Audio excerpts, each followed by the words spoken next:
Presented by Aishwarya music Maithili.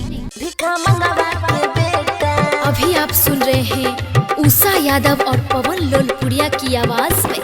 गडियो नहीं दल को ठकरवा गे भिखा मंगवा के बेटी, गडियो नहीं दल को ठकरवा गे भिखा मंगवा के बेटी। कथी पजैतौ लकनिया गे भिखा मंगवा के बेटी, कथी पजैतौ लकनिया गे भिखा मंगवा के बेटी। लहंगो नहीं दल को ठकरवा रे भिखा मंगवा के बेटा, लहंगो नहीं दल को ठकरवा रे भिखा मंगवा के बेटा।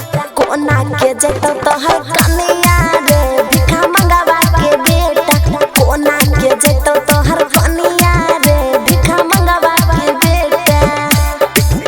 भिखा मंगवा के बेटी, भिखा मंगवा के बेटी। कोना के जैतो तोहर कनिया रे कनिया रे भिखा मंगवा के बेटा।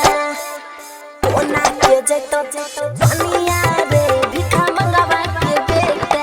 नथियो नहीं दल को तोहर बाऊ रे भिखा मंगवा के बेटा, नथियो नहीं दल को तोहर बाऊ रे भिखा मंगवा के बेटा। कथी पहिरतो तोहर कनिया रे भिखा मंगवा के बेटा, कथी पहिरतो तोहर कनिया रे भिखा मंगवा के बेटा।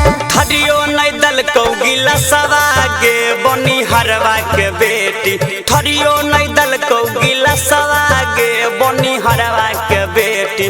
कथी में खैतो तोहर सैया गे बनी हरवा के बेटी, कथी में खैतो तोहर जीजावा गे भिखा मंगवा के बेटी। भिखा मंगवा के बेटी, भिखा मंगवा के बेटी। कोना के जैतो तोहर कनिया रे कनिया रे भिखा मंगवा के बेटा।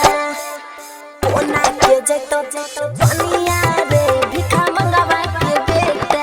लूटो नहीं दल को गिलसवा गे डोमरवा के बेटी, लूटो नहीं दल को गिलसवा गे डोमरवा के बेटी।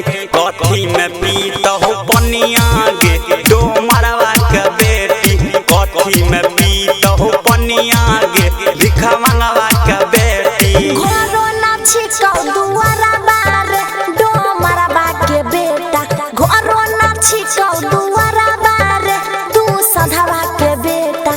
कथी में रहतो तोहर कनिया रे तू सधवा के बेटा, कथी में रहतो तोहर कनिया रे चमरवा के बेटा। भिखा मंगवा के बेटी, भिखा मंगवा के बेटी। कोना के जैतो तोहर कनिया रे कनिया रे भिखा मंगवा के बेटा। कोना के जैतो कनिया रे भिखा मंगवा के बेटा। पवना रे मनुआ कहला कौ रे किया मन ले नहीं बतिया, पवना रे उषा सिखला कौ रे किया मन ले नहीं बतिया। लोग के बाराती चला आइले रे नहीं मन ले तू बतिया, लोग के बाराती चली आइले रे किया मन ले नहीं बतिया। अगुआ छिको लाला बबुआ गे हमारा दल को फसाई, अगुआ छिको है गे पपुआ गे हमारा दल को फसाई। बापू नहीं दल को दहजवा गे भिखा मंगवा के बेटी, बाबू नहीं दल को दहजवा गे भिखा मंगवा के बेटी। Aishwarya digital recording studio Samastipur.